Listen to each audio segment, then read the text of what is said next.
दोस्तों नमस्कार। स्वागत है आपका हमारे इस यूट्यूब मंच पर। दोस्तों, जहां एक तरफ एनडीए गठबंधन के अंदर दबाव समूह ज्यादा सक्रिय होते हुए दिखाई दे रहे हैं, लेकिन उसी दबाव समूह के बीच में एक तरफ चंद्रबाबू नायडू अपना दौरा खत्म कर, दिल्ली दौरा खत्म कर वापस आंध्र प्रदेश पहुंचते हैं। वहीं उसके तत्काल बाद आज बिहार के मुख्यमंत्री नीतीश कुमार दिल्ली पहुंचते हैं। चंद्रबाबू नायडू के दिल्ली पहुंचने का कार्यक्रम पूर्व नियोजित था। पहले से सबको पता था कि संसद की कार्यवाही के अगले दिन लोकसभा में जी राम जी वाले बिल के अगले दिन वो दिल्ली आएंगे। लेकिन नीतीश कुमार के कार्यक्रम के बारे में कल शाम तक कहीं से ये कोई खबर नहीं थी कि नीतीश कुमार दिल्ली आ रहे हैं। लेकिन नीतीश कुमार आज दिल्ली पहुंचे और नीतीश कुमार का आज दिल्ली पहुंचना, हिजाब प्रकरण के बाद दिल्ली पहुंचना, काफी कुछ एनडीए के अंदर की परिस्थितियों की तरफ इशारा करता है। जनता दल यूनाइटेड के अंदर मैंने लोगों से बात करने की कोशिश की। बहुत सारे लोग नीतीश कुमार के दौरे को एक सामान्य दौरा बता रहे हैं। एक आध ऐसे भी लोग मिले जो कह रहे थे कि आंख दिखाने गए हैं।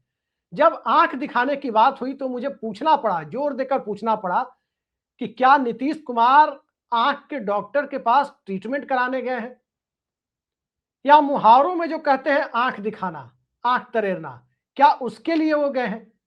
उसका कोई स्पष्ट उत्तर कोई दे नहीं पाया।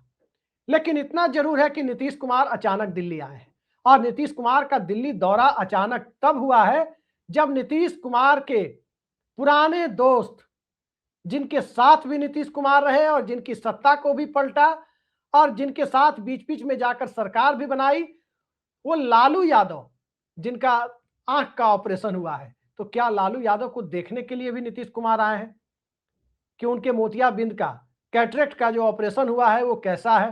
क्या उनका कुशल क्षेम पूछने के लिए नीतीश कुमार आए हैं? कई सारे सवाल महत्वपूर्ण हो जाते हैं और ये सवाल हिजाब प्रकरण के बाद और महत्वपूर्ण हो जाता है। और उस परिस्थिति में तो और महत्वपूर्ण हो जाता है जब अभी तकरीबन 10-15 दिन पहले ही एक खबर आई थी, इंडियन एक्सप्रेस के हवाले से एक खबर आई थी कि गृह मंत्री अमित शाह ने जनता दल यूनाइटेड के दो नेताओं ललन सिंह और संजय झा और इसके साथ बिहार के एक सीनियर ब्यूरोक्रेट को, जो मुख्यमंत्री के बेहद विश्वास पात्र माने जाते हैं, उन्हें बुला करके नीतीश कुमार की पार्टी में सक्सेशन प्लान या एग्जिट प्लान के बारे में चर्चा की कि नीतीश कुमार अपनी पार्टी में उत्तराधिकार कैसे तय कर रहे या नीतीश कुमार बिहार के मुख्यमंत्री पद पर कब तक बने रहेंगे।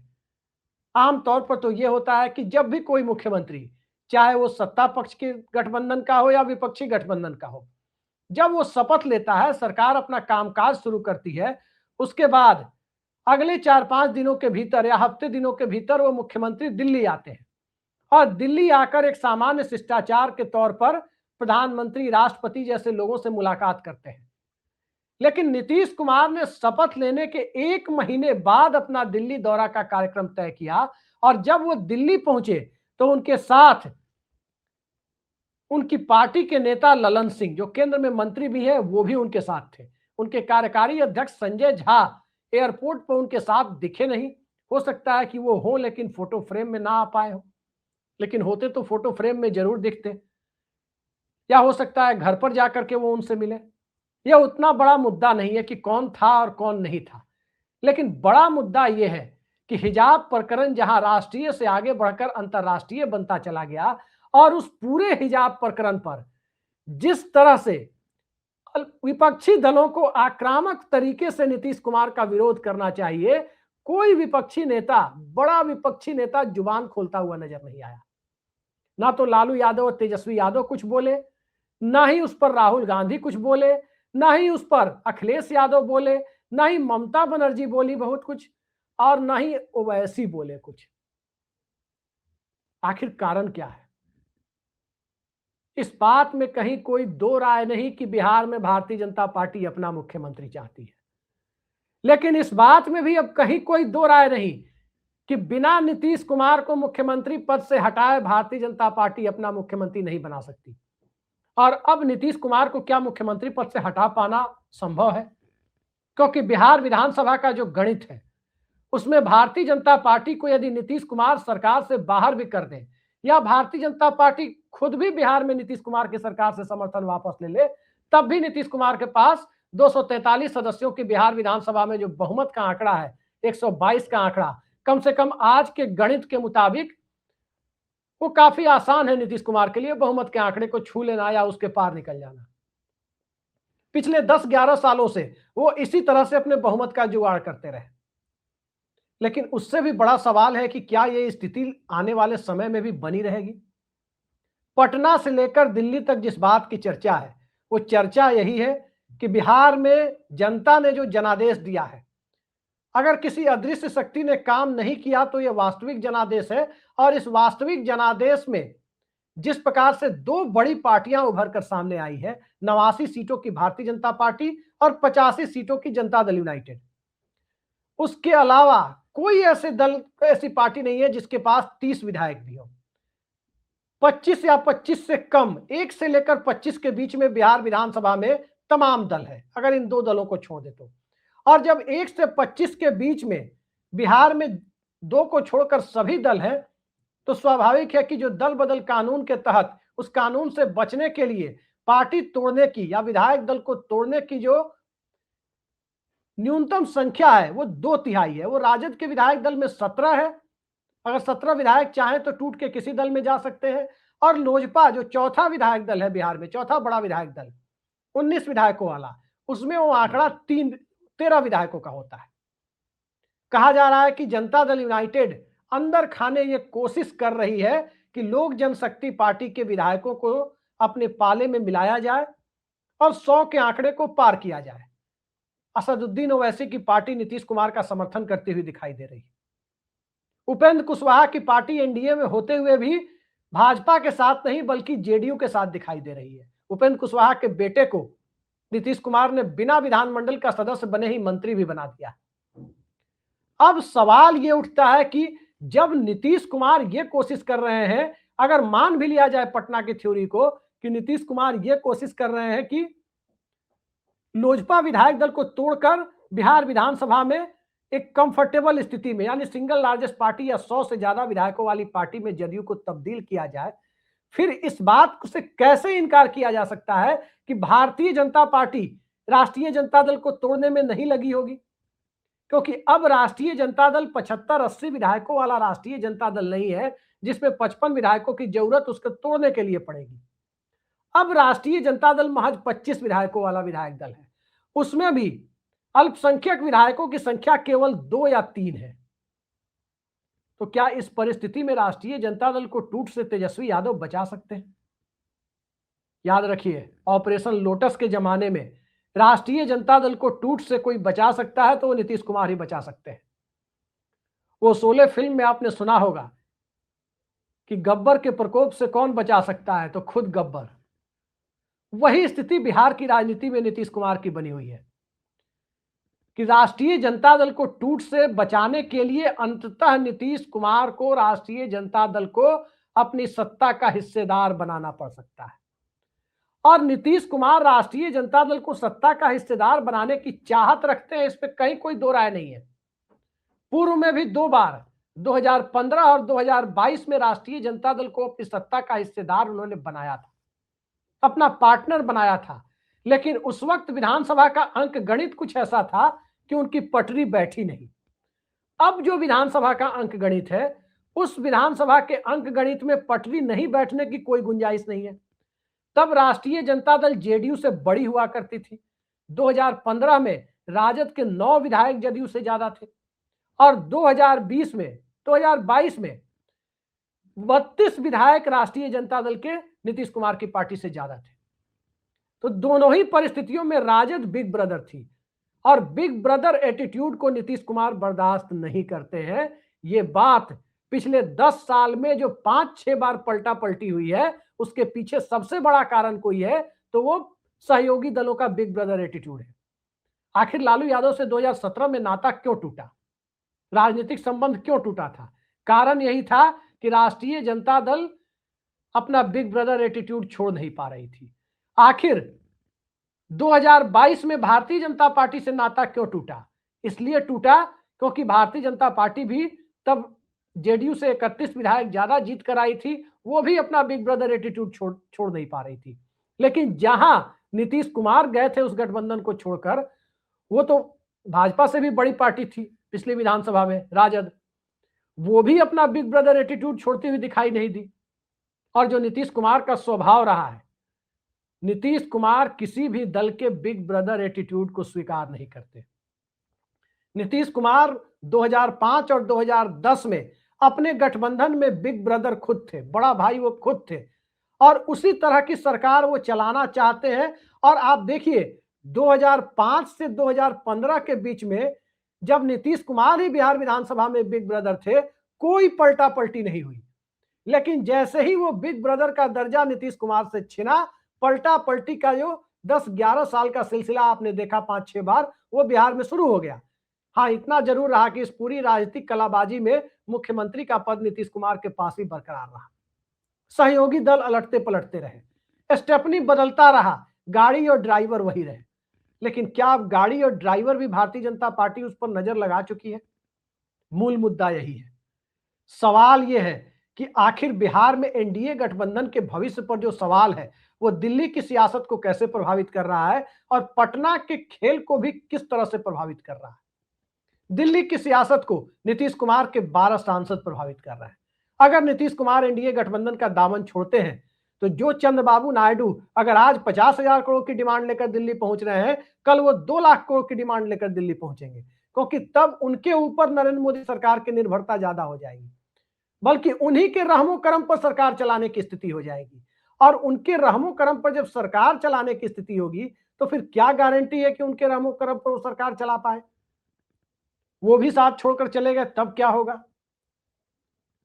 ये स्थिति एक बनी हुई है। और दूसरा, नीतीश कुमार जो सेकुलर पॉलिटिक्स और सेकुलर आइडेंटिटी को बरकरार रखने की बात करते हैं, कहीं ना कहीं हिजाब विवाद के बाद वो कंप्रोमाइज होता हुआ दिखा है।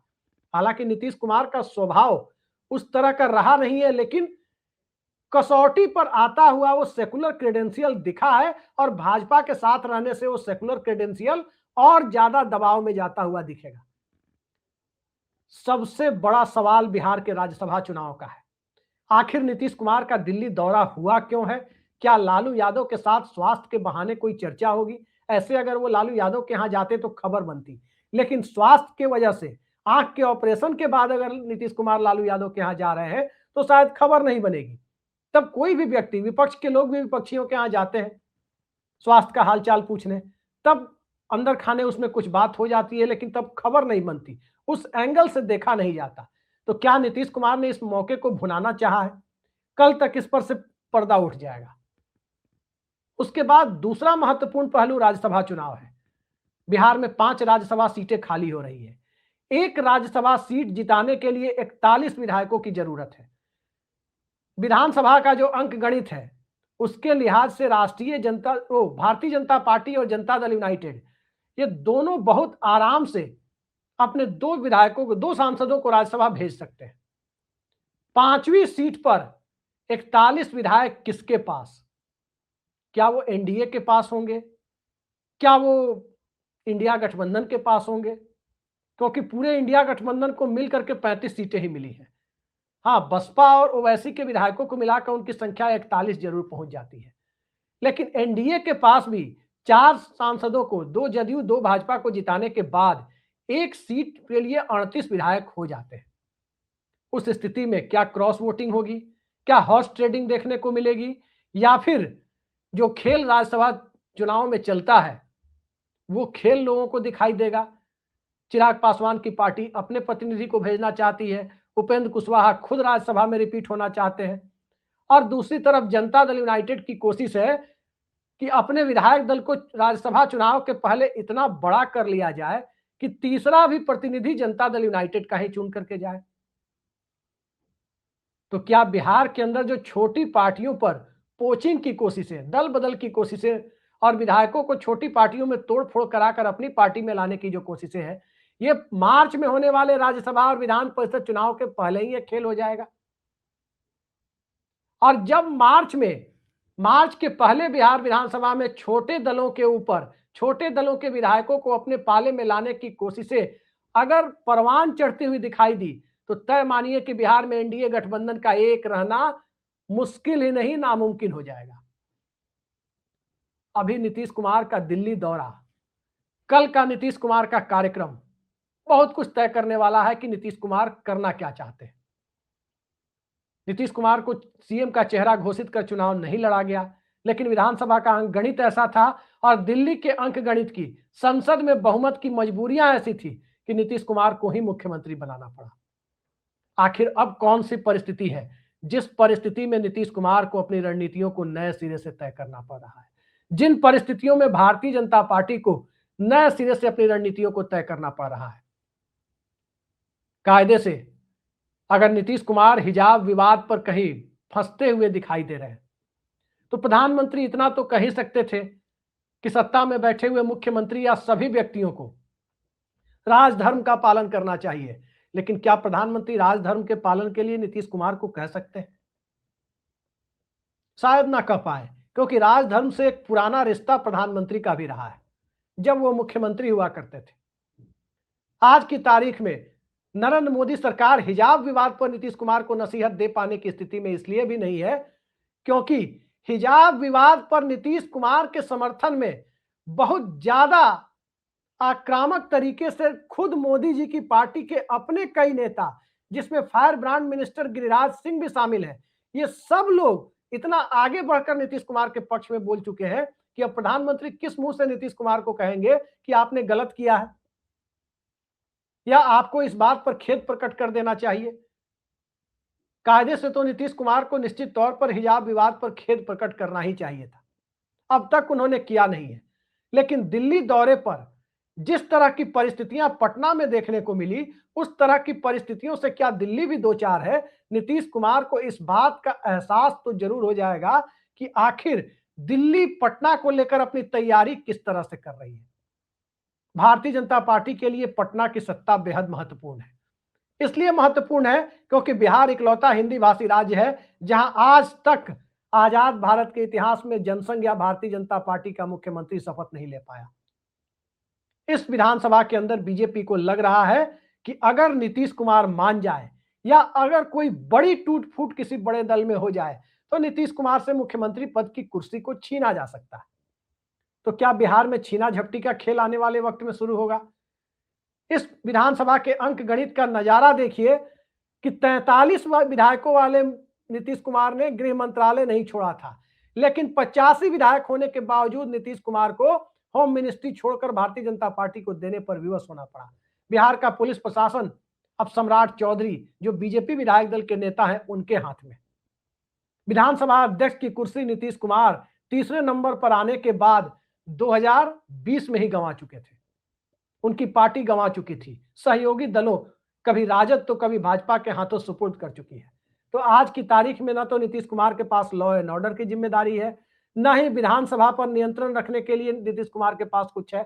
तो इस तरह से एक फंसी हुई सत्ता को, जिस सत्ता के बारे में कहा जा सकता है कि कभी भी अंक गणित नीतीश कुमार के उलट जा सकता है, और खासकर तब अगर राष्ट्रीय जनता दल को तोड़ने में, उसके विधायक दल को तोड़ने में भारतीय जनता पार्टी ने कामयाबी हासिल कर ली तो नीतीश कुमार की मुख्यमंत्री पद की कुर्सी जानी लगभग तय है।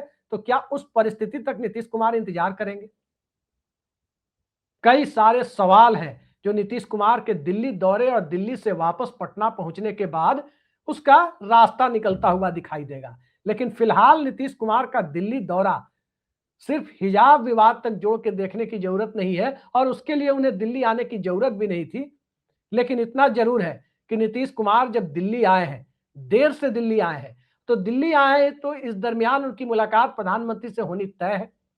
बहुत ज्यादा संभावना है कि वो लालू यादव से भी स्वास्थ्य का हालचाल लेने के बहाने मिले आंख के ऑपरेशन के बाद, और बहुत ज्यादा संभावना इस बात की भी है कि वो परत भी अब खुलती हुई नजर आए कि आखिर क्या कारण है कि हिजाब विवाद पर विपक्ष के नेता, तमाम टॉप लीडर्स अपोजिशन के, इंडिया गठबंधन के, वो नीतीश कुमार की आलोचना से अब तक बचते रहे। देश के अंदर तो स्थिति यही है, एनडीए के हाथ से बिहार निकला तो दिल्ली निकलने का रास्ता सुगम हो जाएगा। और नीतीश कुमार के सामने स्थिति यह है कि नीतीश कुमार यदि नरेंद्र मोदी सरकार से इसी लोकसभा के भीतर अगर देश को मुक्ति दिला पाए तो नीतीश कुमार इतिहास के स्वर्णाक्षरों में अंकित हो सकते हैं। तो क्या नीतीश कुमार इस मौके को भुनाने की तरफ आगे बढ़ रहे हैं? थोड़ा इंतजार करना होगा। अगले 2 महीने बिहार की राजनीति में बहुत महत्वपूर्ण है। इसलिए महत्वपूर्ण है क्योंकि राज्यसभा चुनाव के पहले बजट सत्र के दरमियान जनवरी के अंत में या फरवरी महीने में बिहार की सियासत की बहुत सारी परतें आपके सामने खुलेंगी और परत ऐसी खुलेगी कि दिल्ली को उससे प्रभावित हुए बिना रह नहीं सकती। सीबीआई ईडी का इस्तेमाल नीतीश कुमार पर हो नहीं सकता। जांच एजेंसियों के माध्यम से नीतीश कुमार को कसने की कोशिशें न तो पूर्व में कामयाब हुई है न ही बाद में कामयाब होगी, लेकिन इतना जरूर है कि भारतीय जनता पार्टी ऐसी कोशिशों से बाज नहीं आती। यह बात तय है कि बीजेपी अपनी तरफ से कोशिशें करती है, लेकिन इन कोशिशों का नतीजा क्या अब शपथ ले चुके नीतीश कुमार के साथ कामयाब हो पाएगा? 100 बात की एक बात वहीं जाकर रुकती है कि नीतीश कुमार की कुर्सी तभी तक सलामत है जब तक राष्ट्रीय जनता दल का विधायक दल सलामत है, और भारतीय जनता पार्टी इस बिहार की सत्ता में तभी तक एक पार्टनर के तौर पर सलामत है जब तक लोक जनशक्ति पार्टी का विधायक दल सलामत है। अब किसके विधायक दल की सलामती कब तक टिकी रहेगी, ये देखा जाना है, और इसी के सहारे बिहार की सियासत का असली खेल सबके सामने आना है। आज के लिए इतना ही। नमस्कार।